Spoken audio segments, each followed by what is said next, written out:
Stray animals usually avoid people, especially police officers. They're wary, scared, quick to run at the slightest movement. But this tiny, starving puppy did the opposite. He walked right up to Officer Daniel Reyes, sat in front of him on the sidewalk, and just stared. Not barking, not begging, just staring, eyes wide, trembling, whining like he was trying to speak. Traffic roared past. People kept walking. But the puppy wouldn't take his eyes off the officer, like he was pleading for something only Daniel could give. At first, Daniel thought the little guy was just hungry. But then the puppy tried to stand, staggered, and looked back at the officer again. And that's when Daniel realized. He wasn't crying for food. He was crying for help. And the reason he needed help broke Daniel's heart in ways he never expected. Before we continue, thank you so much for watching. If you're enjoying this story and want more heartfelt, emotional twists just like this, please take a moment to subscribe and hit that notification bell. It truly helps us keep creating stories for you. Now let's continue. Most people walk through life without really seeing anything. They pass strangers, step around lost souls, ignore tiny cries for help that barely rise above the noise of the world. And they assume someone else will step in, someone else will handle it. Officer Daniel Reddington used to believe that too. But everything changed the day he met the little puppy who wouldn't stop staring at him. It was still early, barely 7:30 a.m., when Daniel stepped out of his patrol car in the middle of downtown. The streets were just beginning to fill with the usual morning rhythm. Baristas unlocking shops, joggers weaving between pedestrians, business people rushing toward offices with coffee cups they'd probably forget on their desks. Daniel adjusted his duty belt and took a breath of the crisp morning air. It was supposed to be a quiet shift, traffic control near the school, a couple of parking citations, maybe helping someone locked out of their car. Nothing dramatic, nothing dangerous. He had no idea that the smallest creature on the street was about to change everything. He was closing the cruiser door when he heard it. A faint, high-pitched sound, a whimper. He paused, listening. There it was again, a trembling little whine that barely rose above the hum of the city. He scanned the sidewalk, frowning. And then he saw it. A tiny dog, no bigger than a loaf of bread, sitting alone near a lamppost. Its ribs were painfully visible beneath thin fur. Its eyes were huge, dark, and watery, fixed directly on him. Every time it opened its mouth to cry out, its whole body shook. Daniel felt something tug deep in his chest. "Hey, buddy," he murmured, crouching slowly. But the puppy didn't run. It didn't bark. It didn't wag its tail. It just stared at him like he was the very last hope it had. People were walking past it, stepping around it, pretending it wasn't there. A few glanced at it with mild curiosity before continuing with their day. Daniel felt his jaw tighten. The puppy whined again, louder this time, then took a shaky step toward him, as if begging him to understand something urgent.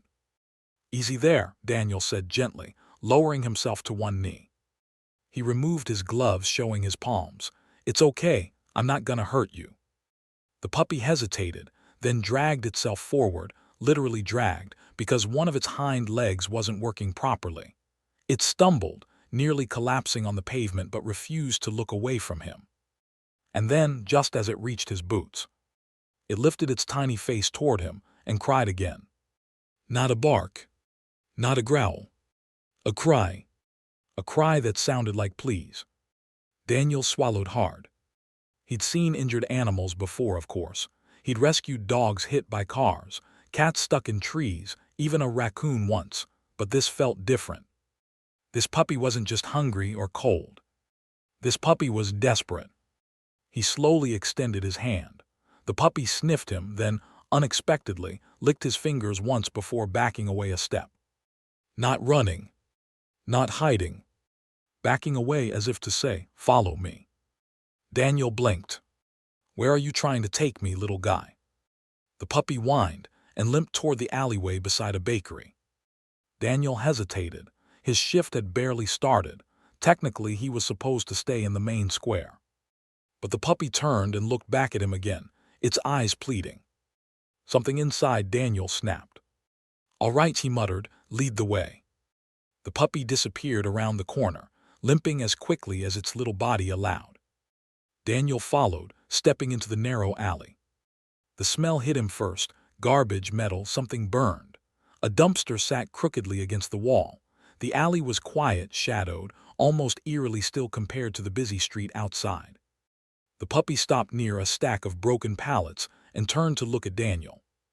Then it whined again, but this time it sounded scared. Daniel's instincts flared. "Is someone in trouble?" he whispered to the puppy, half smiling at the absurdity of talking to a dog like that. But to his shock, the puppy nodded. Not a random head movement. Not confusion. A slow, deliberate nod. Daniel's breath caught. He stepped closer to the pallets, then he froze. Because beneath the broken boards, something was moving. Something alive. Daniel crouched and carefully shifted the top pallet aside. And there, curled into a tight ball, shivering, barely conscious, was a second dog.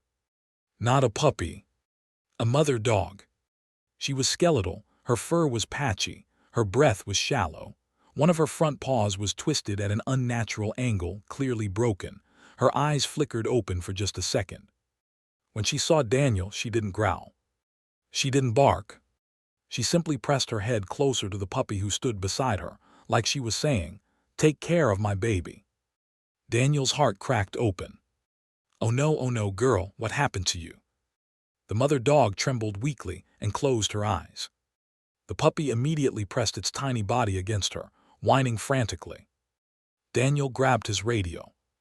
"Dispatch, this is Officer Reddington. I need animal rescue at my location immediately. Possible neglect, 2 injured dogs, 1 in severe condition." He stopped because the puppy turned and tugged at his pant leg. Its tiny mouth latched onto the hem of his uniform like it was begging him not to wait. "Whoa, hey buddy, they're coming, it's okay." But the puppy didn't stop. It pulled and pulled and pulled, trying to drag him deeper into the alley. "What, there's more?" He followed the puppy to the very back of the alley. His blood ran cold. There, hidden behind the dumpster, barely visible in the darkness, was another small shape. Another puppy. This one wasn't crying. This one wasn't moving. "Please no," Daniel whispered, rushing forward. He scooped the limp puppy into his hands. It was still warm. Still breathing. But barely. "Dispatch," he said sharply into the radio. "I'm upgrading this. I need immediate medical support for 3 dogs. Possible case of abuse or abandonment. Send a unit now." His voice shook. He didn't care. Daniel looked at the first puppy, the one who had led him here. It was staring at him again. Staring so deeply, it felt like the little creature could see into his soul. You knew," he whispered. "You were trying to save them." The puppy's ears drooped as if in sadness. As Daniel knelt in that alley holding a nearly lifeless puppy, a memory surfaced, one he never talked about. Years ago, when he was still a teenager, he'd found a stray dog near the railroad tracks, a big shepherd mix, sweet, scared, limping. He begged his father to let him keep it, but his father, the kind of man who believed animals were a waste of money, had refused. The dog had died the next morning. Daniel had never forgiven himself for not fighting harder. And he had sworn, that if he ever had a chance to save another animal in need, he would. That promise felt like fire in his blood now. He looked at the puppy again, the tiny, shaking creature who refused to give up. "You're not losing anybody today," he said softly. "Not on my watch." Suddenly, footsteps. Daniel shot to his feet instantly, positioning himself between the dogs and the source of the sound. A man stood at the mouth of the alley, hood pulled low, hands stuffed in pockets, his face partially hidden. And the puppy growled. A tiny, trembling growl, but unmistakably directed at the man. Daniel's eyes narrowed. "You lost?" he asked coolly. The man didn't answer, but the puppy continued growling, its fur bristling. Daniel stepped forward. "Sir, this is a police investigation. I'm going to need you to state your name and—" Before he could finish, The man turned and ran. Daniel reached for his radio, voice sharp. Dispatch, possible suspect fleeing eastbound on 6th, send units. He wanted to chase him. Every instinct screamed too. The way the puppy reacted was too strong to ignore. But he glanced back at the dogs, the mother barely clinging to life, the unconscious puppy in his hands, the brave little one staring up at him. He couldn't leave them. Not again. Not ever. He tightened his hold on the second puppy and knelt beside the mother dog. It's okay, he whispered, help is coming. But it was not fast enough. Daniel looked around desperately, trying to figure out what he could do. The mother's breathing was slowing. He checked his watch. Rescue was at least 10 minutes away. 10 minutes she didn't have. He made a decision. A reckless one. A dangerous one. One that could get him reprimanded. But he didn't care. He slid his arms under the mother dog, lifting her gently but firmly. I'm taking you myself, he said, voice shaking. He turned to the brave little puppy. Come on, you're coming too. The puppy barked once, weak, but full of determination, and followed right on his heels. Daniel sprinted out of the alley, carrying the mother dog against his chest, while the unconscious puppy rested carefully inside his jacket. The first puppy ran alongside him, limping but refusing to fall behind. Pedestrians gasped as he shot past them. A woman yelled, "Officer, what happened?" He didn't stop. He didn't answer. His cruiser was parked half a block away. He ran faster. His lungs burned, sweat stung his eyes, but he didn't slow down. Because every second mattered. Every second was life or death. He could feel the mother dog weakening in his arms. Her breathing was shallow, unsteady. Her head lolled. Stay with me, he whispered. Please stay with me. Finally, he reached the patrol car. He flung the door open and laid the mother dog gently on the passenger seat. He placed the unconscious puppy beside her, checking its pulse, weak but there. Then he looked down.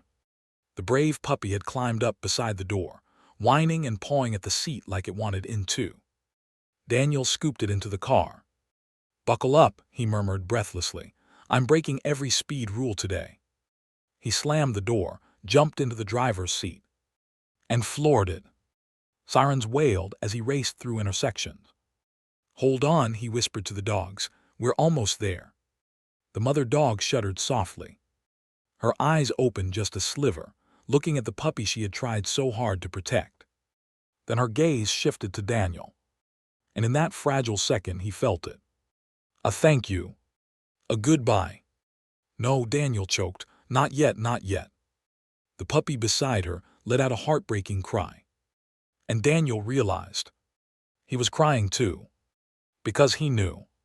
He knew that what happened next would either save this little family or destroy them.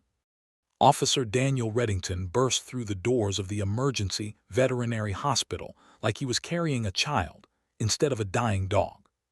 Nurses froze. Receptionists looked up with wide eyes. The entire room seemed to pause as Daniel, panting, sweat-soaked and terrified, shouted, I need help now.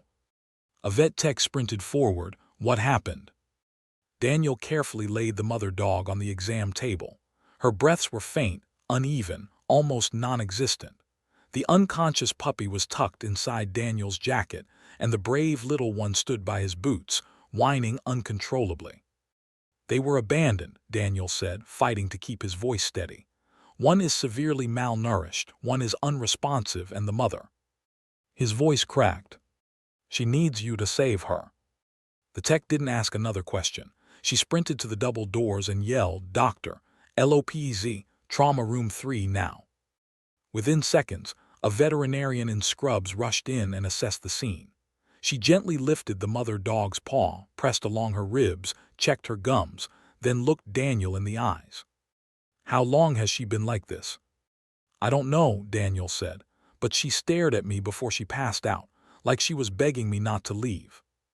Dr. Lopez nodded slowly, her face softening. Animals know. They always know who tries to help. She placed an oxygen mask over the mother dog's muzzle. She's critical, Dr. Lopez said, But she's alive, that's what matters. Then she motioned to the techs. Get an IV in her, fluids, glucose, prepare the warming blankets, and someone grab the puppy he's holding. The unconscious puppy was whisked away. The brave puppy, the one who led Daniel to the alley, tried to climb the exam table, crying as the mother disappeared behind the swinging trauma room doors. It's okay, Daniel whispered, kneeling down. They're helping her, I promise. But the puppy wouldn't calm down. It pressed its forehead against Daniel's boot and trembled violently. And Daniel realized this wasn't just an animal in distress. This was a baby terrified of losing everything. His chest tightened. Hey, he whispered, gently lifting the tiny creature into his arms. I'm here, I'm not going anywhere. While the vets worked on the animals, Daniel sat in the waiting room with the puppy curled in his lap. Every now and then, it lifted its head and stared at him, those same pleading eyes that had stopped him on the street.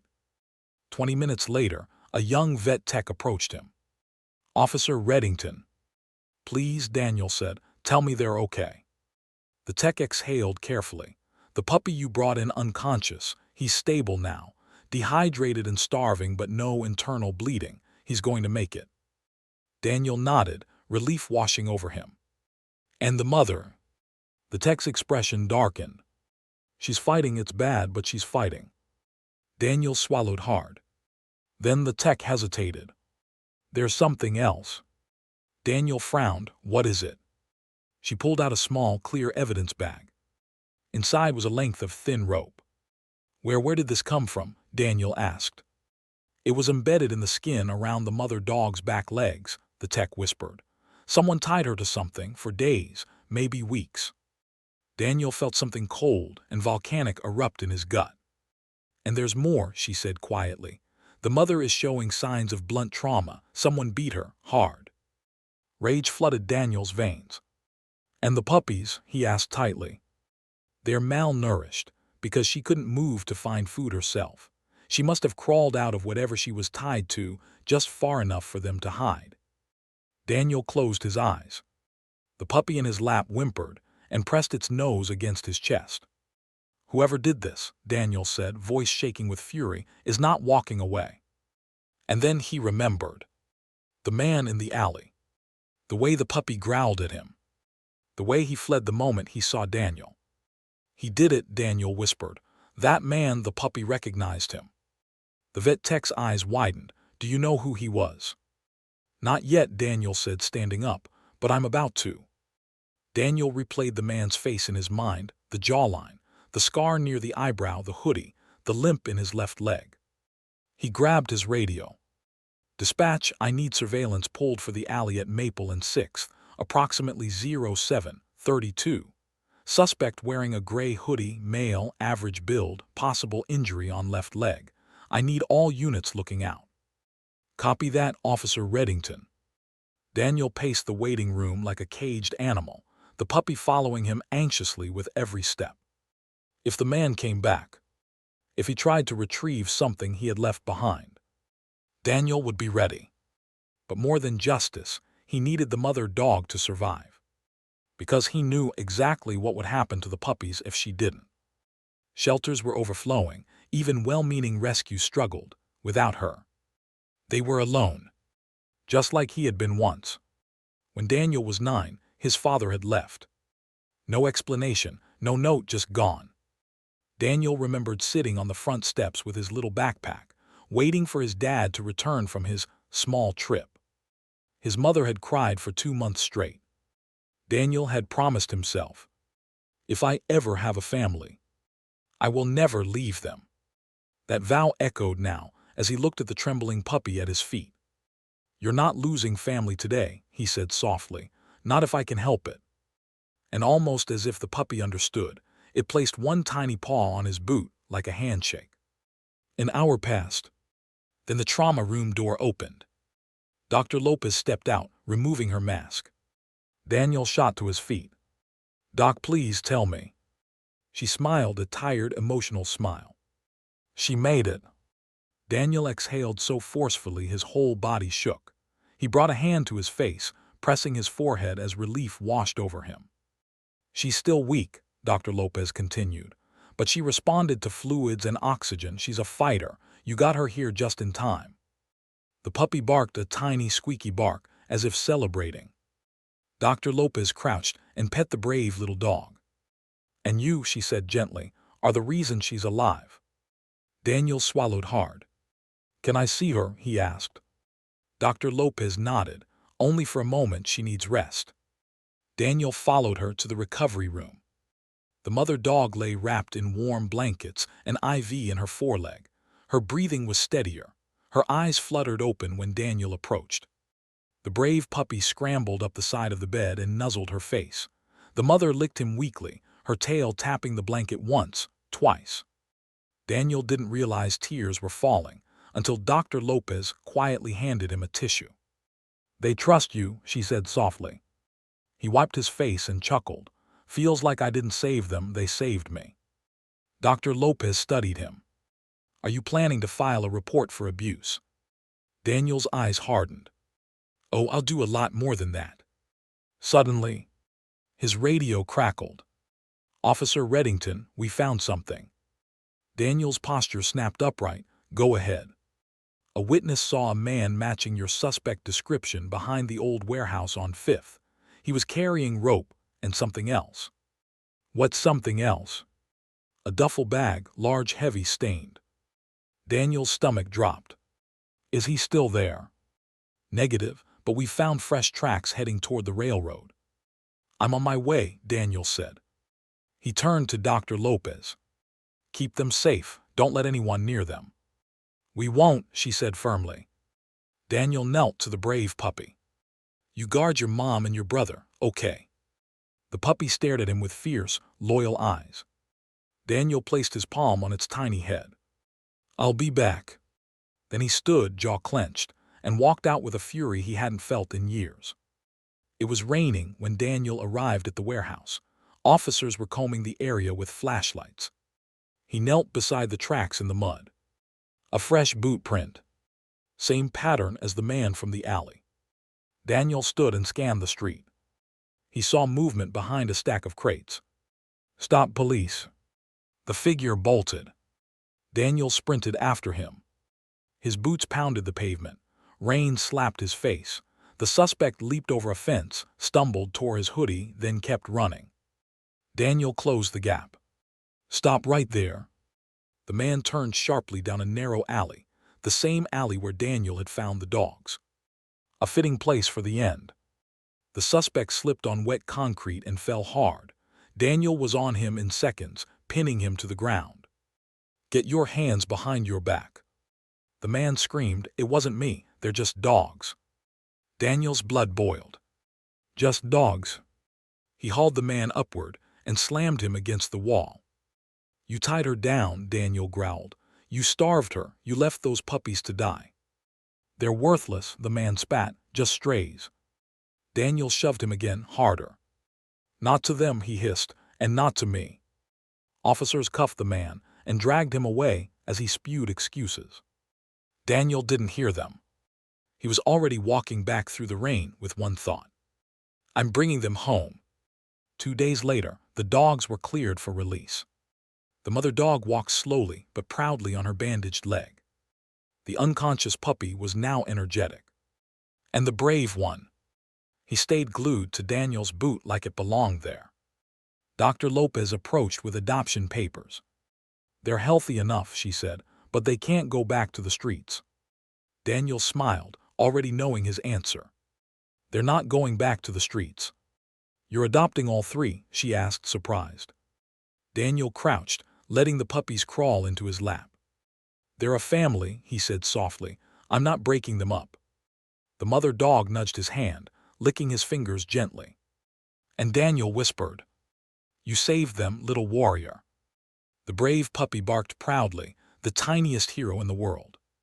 And for the first time in years, Daniel didn't feel alone. He had a family now. One he rescued. And one that, without a doubt, rescued him right back.